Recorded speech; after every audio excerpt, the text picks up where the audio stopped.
I never believed in ghosts until I moved into that house. Now I can't stop seeing them, even when I close my eyes. But I'm getting ahead of myself. Let me start from the beginning, when I still thought I was sane. Hey, I think that's the last box. Want me to put it in your office? My friend had helped me move into the old Victorian house I'd bought for a steal. 3 bedrooms, 2 bathrooms, and enough character to write a novel about.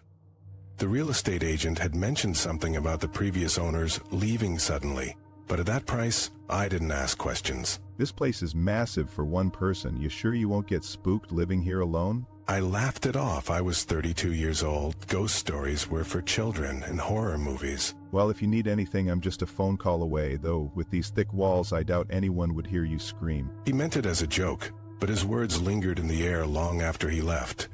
That first night, I slept surprisingly well. It was the second night when things started to feel off.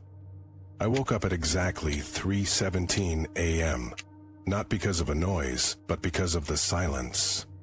The house felt different, like the air had thickened. I sat up in bed, and that's when I saw it.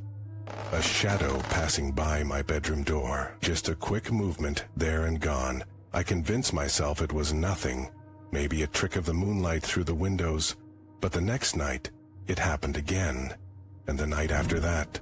Always at 3:17 a.m., always the same shadow. By the end of the week, I was sleep-deprived and jumpy. I called my friend, hoping he'd talk some sense into me. Cameras? That was his solution. Set up security cameras throughout the house. If something was there, I'd catch it. If not, I'd have proof it was all in my head. Just get some of those wireless ones. They connect to your phone, you can watch the footage from anywhere. I ordered them that day. 6 cameras in total, 1 for each main room, including the hallway outside my bedroom. I set them up carefully, making sure they had the best angles.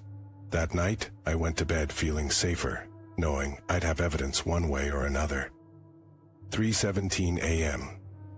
I woke up on cue, but this time I didn't get out of bed. Instead, I grabbed my phone and opened the camera app. The hallway feed showed nothing unusual. I switched to the living room, then the kitchen, nothing. I was about to put the phone down when I noticed something strange in the dining room feed. The table chairs had been rearranged. I was certain I'd pushed them all in before going to bed, but now they were pulled out, as if set for dinner guests. As I watched, one of the chairs slowly moved, sliding an inch across the floor with no one touching it. My heart pounded as I switched back to the hallway camera. The feed was black, not off, just dark, as if something was blocking the lens.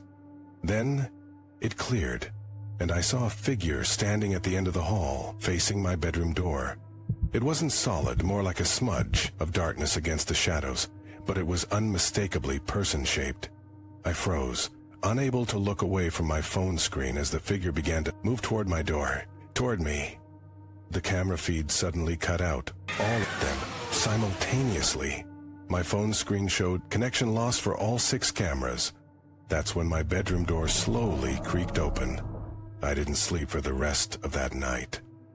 When morning came, I checked the camera footage, but there was nothing there. No moving chairs, no figure in the hallway, just empty rooms. The recording stopped at exactly 3:17 a.m., more than 2 hours of missing footage. I convinced myself there must be a technical explanation. Maybe the Wi-Fi had dropped. Maybe the cameras had a glitch. I called the company's customer service. That's unusual, sir. These cameras have a backup system. Even if your Wi-Fi goes down, they should still record to their internal memory. I didn't tell her what I'd seen. I just asked if there was any way to fix the issue. You could try moving the cameras to different locations. Sometimes interference from other devices can cause problems. That night, I repositioned all the cameras. I also did something else. I hid one, a small camera tucked inside a book on my shelf pointing at my bedroom door. If something was coming into my room, I wanted to see it, even if the other cameras failed. I went to bed early, exhausted from lack of sleep. I must have dozed off immediately because the next thing I knew, my phone was vibrating with alerts. 3:17 a.m. Motion detected on multiple cameras. I opened the app with shaking hands. The living room camera showed a rocking chair moving back and forth. The kitchen camera captured cabinet doors opening and closing. The dining room showed all the chairs pulled out again, but this time there were faint, translucent figures sitting in them. I switched to the hallway camera. The same dark figure was there, but now I could make out more details. It was tall and thin, with unnaturally long limbs. Its face was just a blur, but I could feel it looking directly at the camera. Then, slowly, it raised one elongated hand and pointed at the device. The feed cut out, all of them, just like before, except for one. The hidden camera in my bedroom, it was still working, still streaming. I watched as my bedroom door opened. Even though I could see, it was still closed in real life. Something was coming in, but only on camera. The hidden camera showed a distorted figure entering my room, moving toward my bed, toward where I was currently sitting, clutching my phone, but there was nothing there in reality. I could see the empty doorway with my own eyes. On the camera feed, the figure stopped at the foot of my bed. It tilted its head, as if confused. Then it turned, looking directly at the hidden camera. It knew. Somehow, it knew. The hidden camera went black. I didn't sleep for the next 2 days. I stayed at a hotel, trying to make sense of what was happening. Was I losing my mind? Were the cameras malfunctioning? Or was something in that house aware of being watched? I needed answers. So I did what any rational person would do. I bought more cameras. 20 of them, but this time I had a theory to test. I returned to the house during daylight. I set up 10 cameras in plain sight, in obvious locations throughout the house. The other 10, I hid carefully.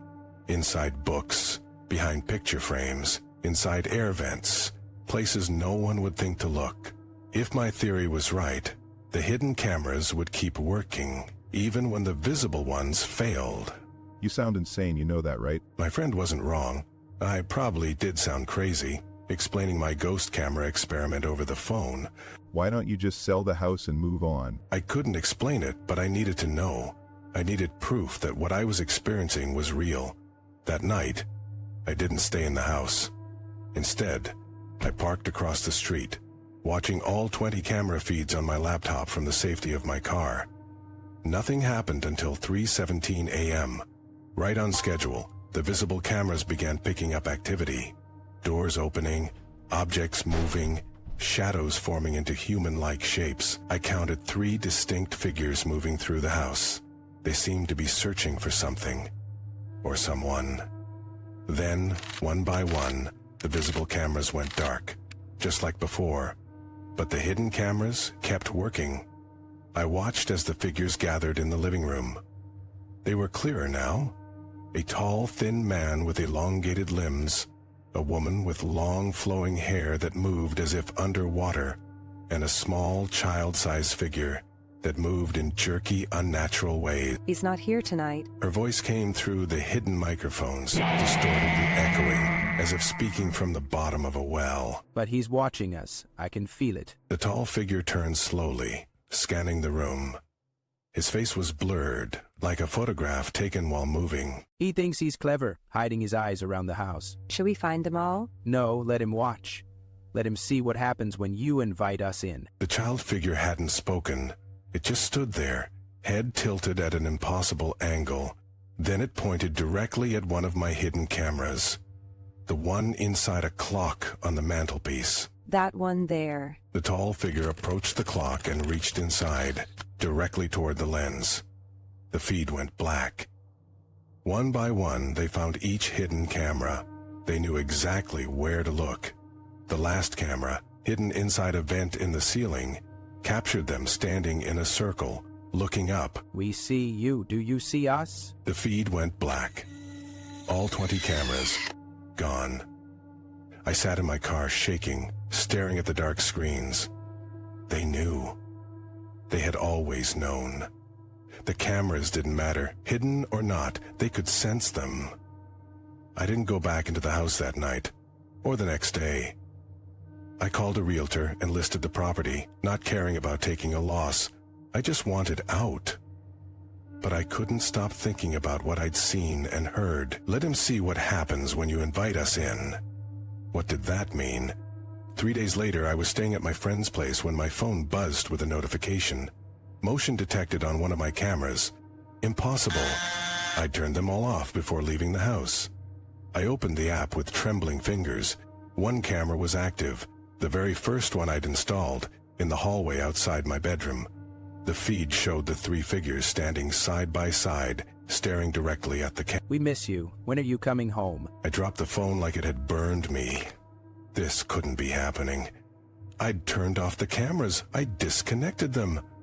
My friend found me in the bathroom, splashing cold water on my face. You okay? You look like you've seen a ghost. I didn't answer. I couldn't, because at that moment my phone buzzed again. Another notification.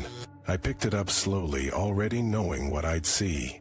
The camera feed showed my friend's living room, the very room I just left. But that was impossible.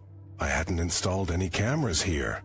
In the feed, I could see the back of my friend's head as he knocked on the bathroom door, but behind him, standing in the corner of the room, were the 3 figures from my house.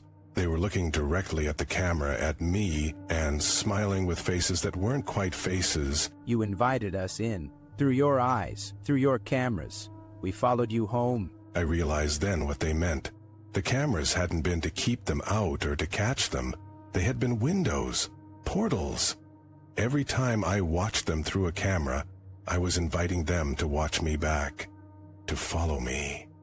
I threw my phone against the wall, shattering it. My friend burst into the bathroom. What the hell is wrong with you? I couldn't explain. How could I tell him that I'd brought something with me, that they were here now, in his house, because of me? That night, I lay awake on my friend's couch, staring at the ceiling. 3:17 a.m. came and went. Nothing happened. No shadows, no figures.